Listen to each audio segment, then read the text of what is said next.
Hola, bienvenidos nuevamente a mi canal. Hoy vamos a tener una entrevista muy interesante con la señora Tola Volbrovsky, que es sobreviviente de Holocausto, los padres lo fueron. Ella va a contar su historia y es bien interesante.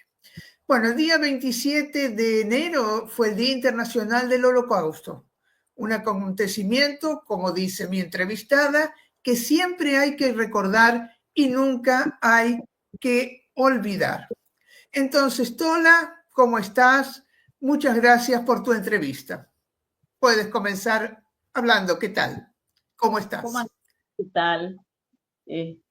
Como estoy bien, y para quienes no me conocen, soy Tora Volbronsky, soy hija de padres sobrevivientes de la Shoah, y les quiero contar algo de lo que recuerdo de las historias que me contaron mis padres sobre su vida antes, durante y después de la Shoah. Ya la vivimos juntos. Y esto lo Ok. hago que nunca olvidemos su historia y en agradecimiento a quienes arriesgaron sus vidas y las de sus familias para salvar judíos en Polonia. Ujú. Bueno, entonces vamos a comenzar por el comienzo de la historia. ¿Dónde nacieron tus padres y cuál era el nombre de ellos? Mi papá, Szymon Wolbromski, nació en Polonia en 1916 y en la ciudad de Staszów, que era una ciudad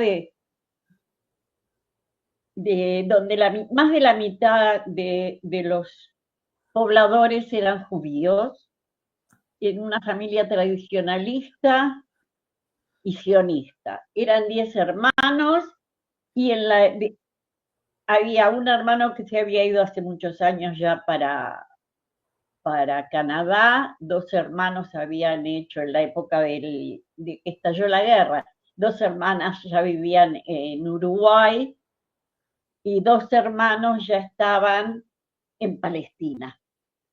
Ujú. Pero de los que quedaron en Polonia, papá fue el único sobreviviente. ¿Y tu madre? ¿Dónde había nacido? Este, Mi madre tenía cuatro hermanas más, o sea, era una familia de cinco hermanas, que nació en Chmielnik en 1918 y que de la familia de ella solo ella quedó viva. ¿En qué trabajaban? ¿Cuál era el trabajo de tus padres?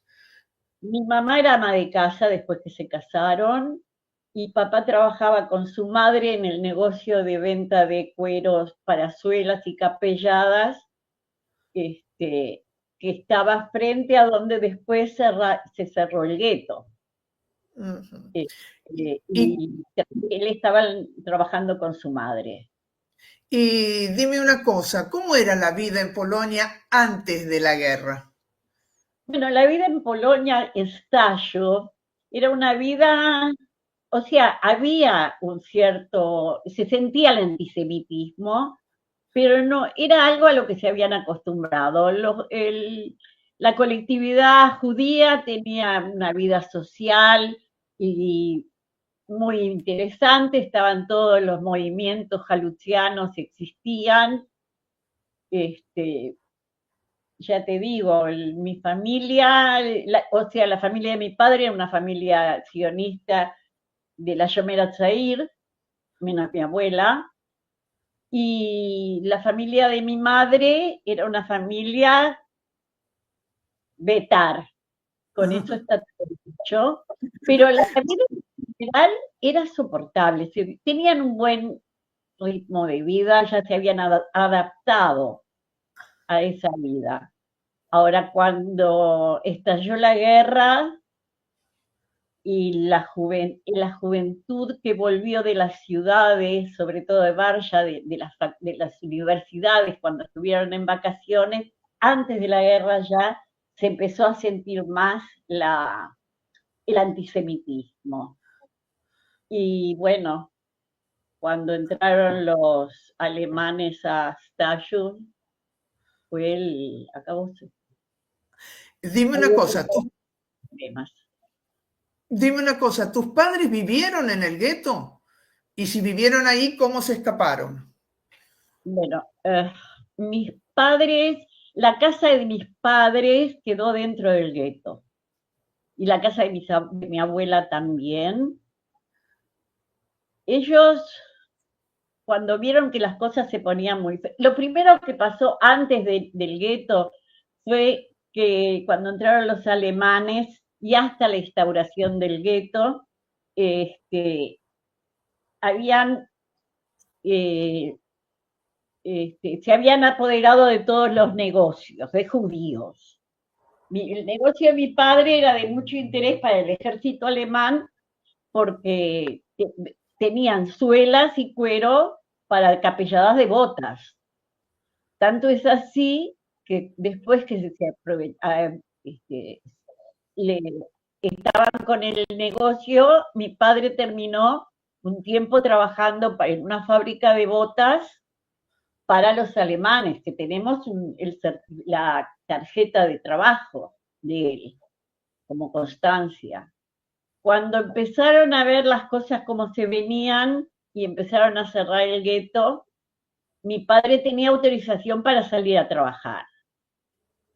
Y bueno, lo que pudieron rescatar del negocio en cuanto a mercadería, y cuando ya habían decidido que se iban a ir del gueto para esconderse, porque las historias llegaban de boca en boca, le entregaron a un muy buen amigo de toda la vida de mi padre, le entregaron lo que pudieron salvar de su negocio en mercadería y cosas de valor de su propia casa.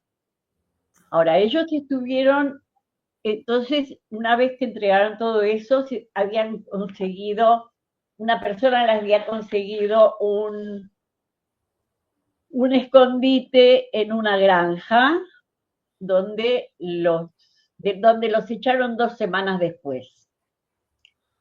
Nuevamente en la calle, este mismo hombre les volvió a conseguir otro escondite, pero esta vez ya fue separados, en 2 lugares diferentes, de donde de nuevo los volvieron a echar. Entiendo que la gente tenía miedo, con razón. Y después de eso, estaban desesperados sentados en el borde de una vereda, en el cordón de una vereda, esperando a ver qué iban a hacer. Y en eso llega un conocido de mi padre, que era muy amigo de un cuñado de él, preguntando por este cuñado. Y cuando mi papá y mi mamá les dijeron que ya habían conseguido para esconderse y ya se habían ido. Este señor, Moshe Hauer, que en paz descanse, igual como todos los que cuento de esta historia, todos los personajes que estuvieron en esta historia, los llevó al escondite con ellos. ¿Y cuánto Tienen, tiempo? Ahí, ese fue un escondite definitivo. sí, sí, sí. Ese ¿Y fue el cuánto, escondite definitivo. y cuánto tiempo se quedaron ahí? Ahí estuvieron 22 meses, o sea, 2 años, y casi 2 años, casi 2 años, sí. ¿Y cómo era la vida? ¿Cómo se organizaban ahí? ¿Qué era lo que comían? ¿Qué era lo que hacían? Bueno, te voy a decir que la familia que los recibió, la familia Dagitrovsky, eran 4 personas, perdón que voy a mirar, pero tengo que mirar, no me quiero equivocar en los nombres. Ellos eran campesinos. Entonces estaba formada por Andrei y Ana, el matrimonio, y 2 hijas, Leocadia, la hija mayor, y María, una niña de 8 años en aquel momento. Esto era en la zona de Ritviani, que es muy cerca de Stasio, media hora de viaje en auto ahora. Bueno, y la casa tenía 2 habitaciones y un establo. En el establo había techo de paja, como si fuera un quincho, techo de quincho, y había una bordilla. A la bordilla solo se podía llegar por fuera. Es muy importante que se sepa. Solo se entraba a la bordilla por fuera normalmente. La casa constaba de 2 habitaciones, una que hacía de comedor, cocina, ¿viste? Estar, y la otra era el dormitorio. Después, una de las habitaciones tenía ventana, que esa era el dormitorio. La otra tenía la puerta, que esa era el lugar donde estaba la cocina, cocinaban, había un horno, hornalla, y tenían también ahí las papas, y todo lo que necesitaban para guardar para el invierno. ¿Y qué era lo que comían? ¿Papa? ¿En qué consistía la comida de ellos? Primeramente, como alimento, la leche de la vaca, primera cosa, y además, básicamente, papas y pan. O sea, que había que comprar papas y había que comprar harina para poder hacer pan. Esa fue la base de la alimentación de ellos durante 22 meses. Para explicar un poco la situación, te voy a explicar cómo eran las reformas que hicieron. En el establo estaba el establo y tenía un depósito el establo, que era donde guardaban el grano y las papas en cantidad. En ese establo la corrieron una pared, o sea, hicieron una pared en ese depósito del establo, que se conectaba por dentro directamente a la buhardilla. O sea, y ahí era el dormitorio. Habían hecho 4 tablones y eran las cuchetas y un balde para las necesidades. ¿Ok? Y en esa buhardilla estaba siempre había alguien, uno de los hombres, 24 horas al día, o sea, había turnos vigilando de que no se acercaran los alemanes. Y en algún momento tuvieron peligro de que vino alguien. ¿Cómo se protegían? Bueno, en el mismo tiempo que hicieron esa reforma, también abrieron en la parte del depósito, que quedó como depósito, abrieron un hoyo donde había cuadrado, donde habían puesto unos listones de madera que servían como asiento, y una tapa trampa que cuando se tenía necesidad se cerraba y quedaba tapada por las bolsas de papas y de granos. Y lamentablemente una vez tuvieron que entrar, una sola vez. Pasó que se acercaron, vino un grupo, no sé cómo decirlo, pero dos soldados alemanes vinieron a revisar porque tenían la sospecha de que en esa casa estaban escondiendo judíos. Y Ana pensó, espero que hayan tenido tiempo de esconderse, y dijo, se empezó a decir, ¿cómo yo voy a tener en mi casa judíos? ¡Oh, esos judíos sucios! Está usted mal, pero si quiere revisar, venga, vamos a revisar. Revisaron primero el dormitorio, no había nada. La cocina no había nada. Pero los soldados vinieron sin linterna, y cuando tenían que salir para ir a entrar al establo, ella agarró una lámpara de esas de aceite o de alcohol con mecha y la prendió. Y fue con ellos a entrar al establo. Cuando abrieron la puerta del establo, ella se dio cuenta de que no habían tenido tiempo de esconderse todos.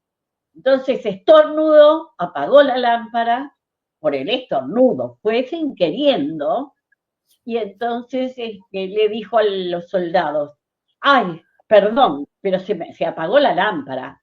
Ustedes y yo no tengo fósforos conmigo. Tuvieron que volver a la casa para prender otra vez la lámpara.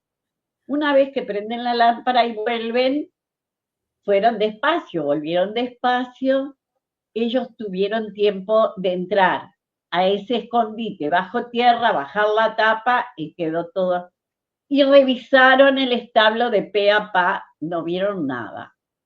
Mis padres y los Hauer quedaron durante 36 horas adentro de ese escondite. Cuando ya les vinieron a abrir, porque les dijeron que los hicimos quedar porque prometieron que venían, que iban a venir al día siguiente otra vez.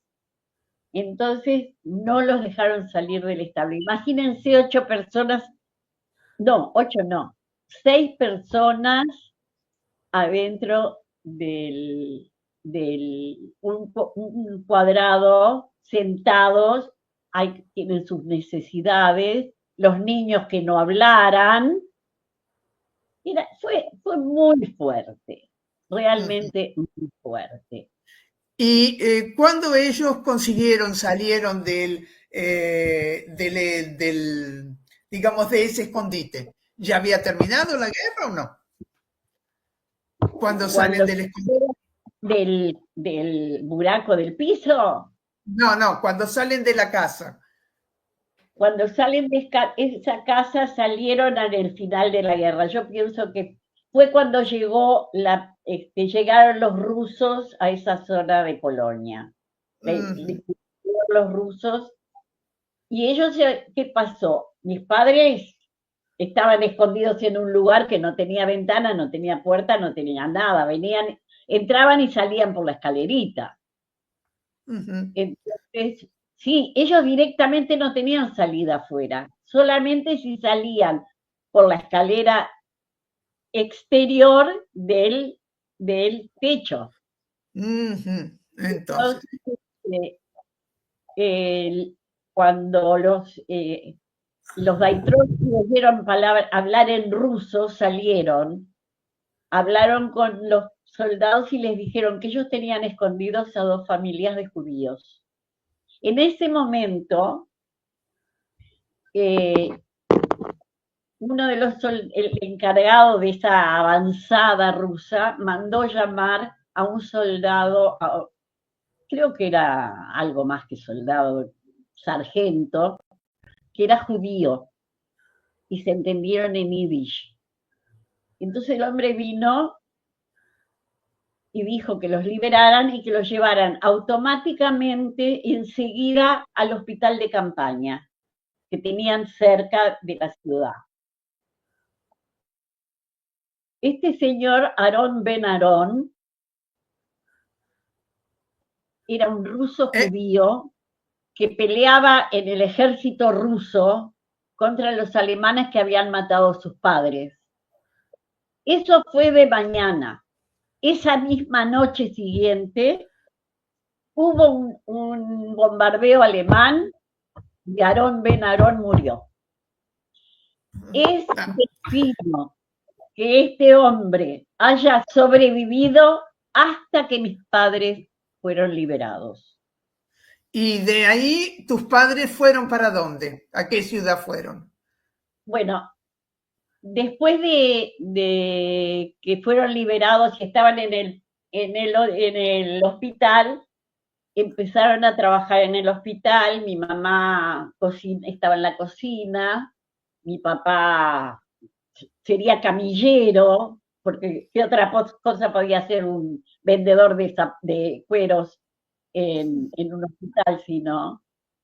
Y en el momento en que trasladaron al hospital, mis padres decidieron que ya se iban a ir, dejaban de estar junto al hospital ruso. Se despidieron de todos y se fueron a Lodz, donde se encontraron con familiares y amigos. Un día estaban en una visita en Lodge y vino un pogrom, en la casa de un primo estaban, y llegó un pogrom y peleándose con los asaltantes, el primo de papá recibió un tiro en la pierna. A partir de ahí mis padres decidieron que se iban y se acercaron al Joint, que se ve que tendría una oficina en esa zona de Lodge, y les ofrecieron llevarlos a Alemania, a Berlín, que ya había Un caído. minuto, Tola, un minuto. Explica qué es el joint. El Joint es Jewish Organization International. Es Ujú. la Organización Judía Mundial. Eso es el Joint. Que se Organización encargó de, que se durante la guerra, encargó final de la guerra. en distintos países de Europa, ojo, en distintos países de Europa, el Joint consiguió lugares para hacer lugares de unión, de reconocimiento, de reunión de sobrevivientes y ponerlos en contacto con familiares. El Joint se comunicó con las hermanas de mi padre acá en Uruguay y con el hermano en Canadá, de donde llegó la primera carta de que podemos ir, ahí nos fuimos. En el interín, en el campo de refugiados de Alemania donde estaban mis padres, en Landsberg am Lech, cerca de München, de Múnich, nací yo. Así Así fue. que tampoco tienes nacionalidad alemana porque tus padres eran alemanes, pero no tenían la nacionalidad. Si mis padres hubieran sido alemanes, yo tendría la nacionalidad alemana. Yo fui apátrida durante 19 años, 20, sí, Ujú, y solo residencia legal en el Uruguay hasta que me hice ciudadana, ujú. Y pero dime una cosa, ya era Uruguay. llegas a Uruguay y ¿qué hacen tus padres en Uruguay? ¿Se encuentran con los hermanos? Sácome el sombrero, chapó. Mis padres en Uruguay, después de haber estado escondidos, empezamos viviendo en la casa de una tía 6 meses, después fuimos a un conventillo. Mis padres alquilaron 2 piezas, la que tenía ventana era el taller para que mi padre en Alemania aprendió el oficio de hacer guantes y le enseñaron a trabajar en cueros. Cuando llegamos a Uruguay, estando todavía en la casa de mi tía, yo era bebé, mi papá compró un pedazo de cuero, o se lo compró la hermana, no sé, no importa. La cosa es que hizo un par de carteras, mi mamá la puso en mi cochecito y conmigo y una tarjeta donde letras de Yiddish, o sea, las letras hebreas, se leía cómo era la fonética de decir buenos días, tengo para vender cartera en cuero y el precio es tal. Eso era todo lo que estaba escrito en la tarjeta. Y mi mamá con esa tarjeta, con una beba de 11 meses, de 10 meses, salió a vender carteras. Cuando mi papá ya estaba trabajando con las carteras, empezó a vender, mi papá trabajaba en el tallercito ese, había comprado habían comprado una máquina vieja y usada para coser las carteras. Bueno, así fue con mucho esfuerzo y entre los dos, uno trabajaba, la otra vendía, también cobraba y criaba a su hija y aprendían el idioma que no había ulpan. Fueron criando una hermosa familia, somos 3 hermanos, los cuales estamos los tres en Israel con nuestras familias. Un hijo mío ya está en Panamá, pero el resto de toda la familia está acá en Israel. Y bueno, ellos nos criaron con un amor a Israel, un amor a todo lo que fue judío, siendo como somos una familia no religiosa, completamente no religiosa, pero en Uruguay nos formaron una hermosa familia y nos inculcaron el amor a Israel. Hoy en día mis hermanos y yo estamos acá con casi todos los descendientes de la familia de mi papá. Somos una gran familia, somos más de 60 primos y solamente están en Uruguay mi papá y mi mamá. Quedaron en ese país hermoso que nos recibió con los brazos abiertos. Dime una cosa, una pregunta. ¿Y ustedes, con las personas, la familia que los ayudó, tuvieron contacto? ¿Tus padres tuvieron contacto? Sí, desde el primer momento que mi padre empezó a ganar dinero, que sobró algo de lo que se necesitaba para pagar para los gastos, empezó a enviarles cajillas de cigarrillos, no las de cartón de ahora, cajillas de cigarrillos de papel, y los que mejor les servían en los cigarrillos Master de aquella época, que eran unos cigarrillos rubios. Él desarmaba el paquete, o sea, sacaba todos los cigarrillos, abría el papel plateado que tenía otro papel pegado, ahí ponía billetes de dólares, $50, $20, lo que podía cada mes, volvía a armar la cajetilla de cigarros, la envolvía y la mandaba. Y así los ayudaba a pasar el invierno. Después de la guerra, las necesidades eran inmensas, incalculables. Ujú. Toda la vida tuvimos contacto con la familia, más bien con la hija mayor. Después, viste, con los años el contacto era con la hija mayor, porque la más chica había sido una niña. Este, y hace 8 años, mis hermanos y yo fuimos a cerrar el, las vueltas de la vida, cerrar el círculo, a conocer personalmente a la nieta, a la hija de esa hija, o sea, a la nieta de los Daitrovsky. Y para mí son familia, para nosotros tres son familia en Polonia. Seguimos Y en mucho contacto y hace cosa de mes y medio falleció esta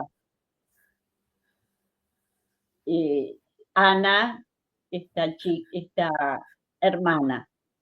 Para mí era mi hermana.